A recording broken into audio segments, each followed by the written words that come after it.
Hello and welcome everyone, I'm Madals, and with me today I have got a very special guest. It is Swizzler. Hello Swizzler. Hello, Madals. I am Swizzler. Not the Swizzler, just the Swizzler, unfortunately. And how are you today? Oh, quite good. I'm really looking forward to seeing what ForGG has to offer in this game here. And Nerchio, I was watching another game of ForGG's, and it was intense. He's got really good micro, some good macro, but in the game I watched, the macro was a little bit not up to par. Yeah, ForGG, he relies so much on his micro potential, and of course anyone who watched WCS EU will know how things went there. I will avoid the spoiler alert in case anyone was going to watch it on VODs, but yeah, Swizzler, why don't you explain a little bit why we're here and how come we're doing a cast together, because you were the person who got in contact with me. Okay, well, first we're doing a cast together because this is going to be an awesome game between two excellent players, of course. But the main reason is just because in the future, we're going to do some awesome casts from Team IM, Incredible Miracle together. And they'll be really awesome.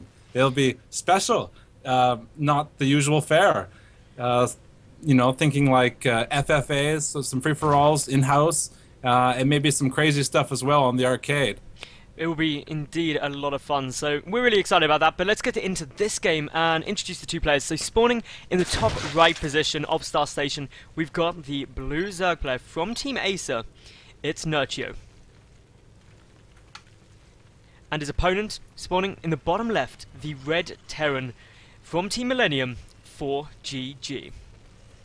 And I'd just like to add something here. ForGG and Nerchio, they've met before. And I don't know if they got a rivalry going on, but way back in, well, not way back, but back in the NVIDIA, the SC2, Heart of the Swarm Cup, they went head-to-head right in the, I'm not sure if it, yeah, I think it was the finals, Nerchio versus ForGG's, and in that time, Nerchio came up ahead. So, you know, I'm not sure if they got a rivalry going on, but it'll be interesting to see if it plays out the same as it did back then. It will be really good to see, and of course this is a best of one game for anyone watching, so it all comes down to this, and we can see for the moment ForGG has gone for a command center first, into a gas and a quick racks. Meanwhile, Nerchio, he went for a hatchery first, followed up by spawning pool. Hasn't taken any gas yet, but what are your thoughts, Swizzler, on Star Station for TvZ?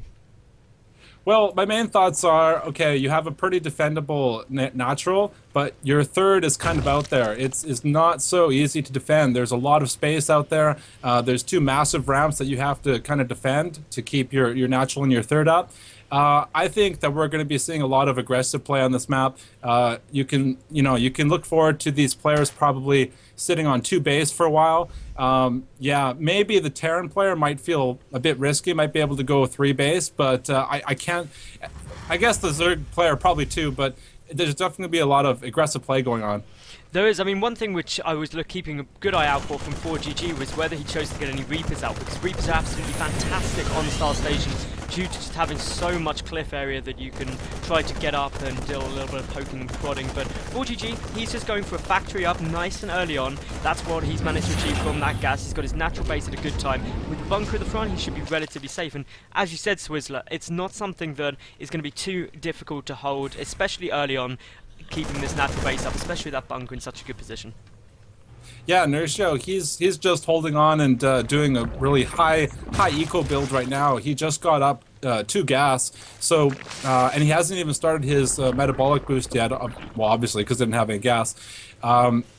What do you think is going to be coming up here, Madals? Well, he's going for the double gas, which is a normal thing to do. He's probably going to pump out quite a few roaches relatively early on. It's the most normal thing that you'll see on this map, just because taking a third isn't the easiest thing. But interestingly, ForGG has just started his 3rd command center in base, a super eco build coming out of him, and he's going to try and maintain that just from some basically reactor Hellions that are just getting started as I speak. So really economical build coming out from the Terran player at the moment.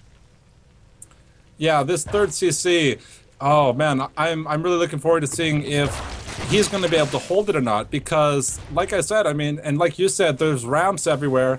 There's, you know, massive space all over the place. I mean, you can defend the back of the line, the back of the CC with, I guess, tanks, but, you know, holding the front of it and actually keeping it alive is not going to be easy.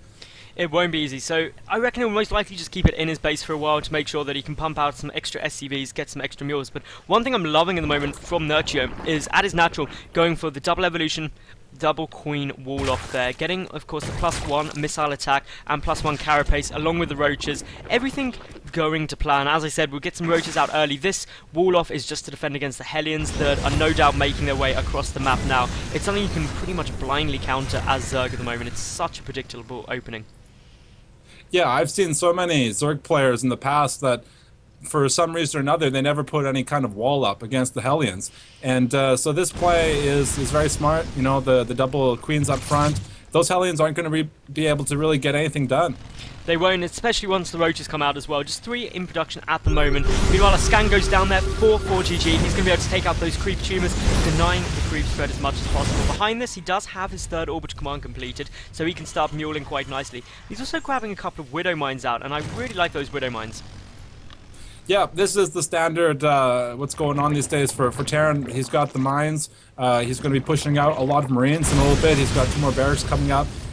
You know, he can go many different directions from here.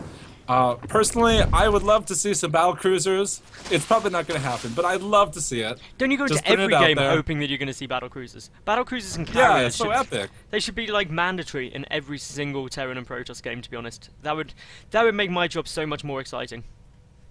Yeah, I've been blindsided by battle cruisers. I mean, how many times has it happened? And you know, it's curious to me. Is it, you know, what we need is some secret tactics coming out from ForGG. That would be great. Seeing some secret tactics. I think he needs it as well, because this is such a predictable build that he's going for. This kind of Hellion Marine mine style, really easy to counter. You just send some Overlords in first to soak up the mine damage, then follow up with a good number of roaches and a couple of speedlings. But Nerchio, just getting down his infestation pit now. He's got the 1-1 upgrades nearly complete. He should be able to start 2-2 immediately with his lair done. The scan for ForGG sees everything, but for ForGG, he's just sitting back. He's got Stim completed. He's got his 1-1 infantry weapons and armor about a 3rd done, and he's also just getting the reactor on the starport. So he's teching up quite nicely off of these 2 bases. And in terms of the worker count, he's just under 50 to the 63 of Nerchio. Yeah, and the Zerg player Nerchio right now, he is heavy drone. He has heavy drones right now. That when that 3rd base goes up, it's going to be 100%. Yeah. Oh, some Hellions are coming in here, Swizzler. We can see that quite a few drones are going to go down. There are a couple of roaches but oh no! No, the drones. Okay, there's not too many drones down in total. 3. That could have been a lot worse. Yeah, that could have been much worse. I mean, the creep was there, fortunately, from the hive, or from the hatchery. So the roaches were coming in pretty quick, and the queen was able to push him out. But he still lost a few of his drones there. Yeah, it's, well, going to a nice position with the Hellions there, so clearly ForGG should be very happy about that. We see that the first infestors are coming out, and the Hellions are just running straight past these roaches here. 2 go down, 1 will be able to head up towards the natural base, but the Queen says no, and it will not be allowed any further. 1-1 is nearly done, though, for the Terran player, and that is likely to signal a move out in the near future. Oh, geez, Madals, when I see these queens sitting back at their base, that it really feels like, you know, they're defending that hatchery with all they got.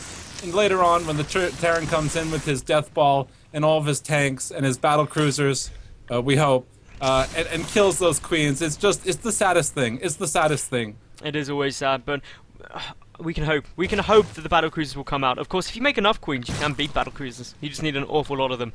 And as we can see for the moment, we've got Nerchio going for this Roach Hydra style composition with a couple of infestors mixed in. And I actually really like those infestors being included in that group, because with fungal growth, you can be able to really stuck down all of the Marines. Also, make sure that the Hellions don't get too much run around. But ForGG, he's loaded up a double medevac drop, and he is going around the side, but an Overlord is going to see him.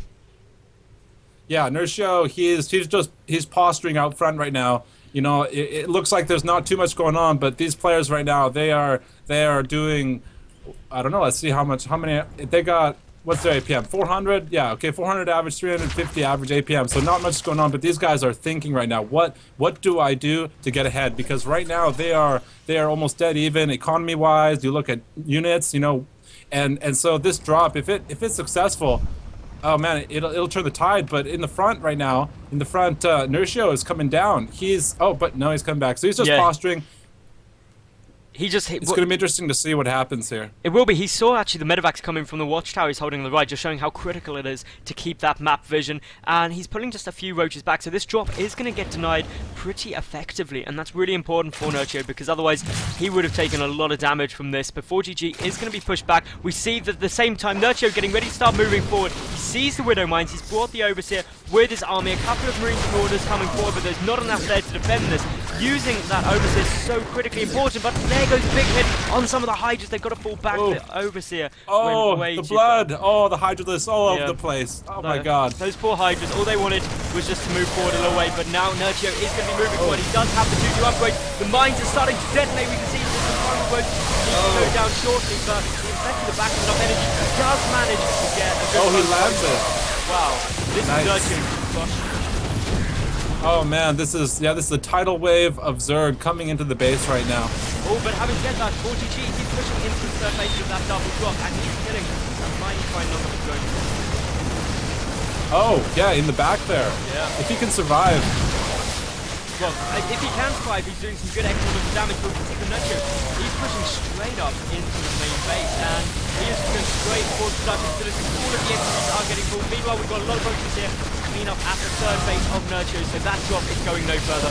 And this SUV train is just derailing incredibly quickly. Oh, poor SCVs going to their deaths. Is that that's their job. Oh man, it's not looking good for ForGG. Oh. No, this is without doubt going to be GG now. Unfortunately, Nerchio is up at 59 drones to just 7 SCVs. Not even mules can bring you back from that. Not even mules. Not even mules. Of course, wave 2 is already on its way through. I think ForGG is going to have no choice but to GG any second. Well, he's just considering right now what is the best way to leave the game and still keep his pride intact. Yeah, you've got to go for that G and then the G and then you press enter because you ain't coming back. But no, he's just gonna leave the game. Bad manners. Bad manners. Boom. He was not happy about ForGG. that push. Not happy at all. But of course, that was a really good game. Did you enjoy that, Swizzler? It was good timing. Yeah, it was an excellent timing. The roaches and hydras that came out, and that combination with the infestors, basically, if the Terran can't hold it off, he's toast because you can't run if he lands the fungals. The fungals go down, you can't run your army back, and then the roaches and the hydras just completely mull it up. And from there, SCV's off the line, and GG. I think the fungal growth was the critical part there, and incorporating the infestors into that Roach Hydra force was really smart play by Nerchio. So I hope all of you viewers did enjoy. Remember, like the video, leave a cool comment, and of course subscribe. I get games up daily, and I'm sure we'll be seeing Swizzler again very soon. Thanks for watching, and bye for now.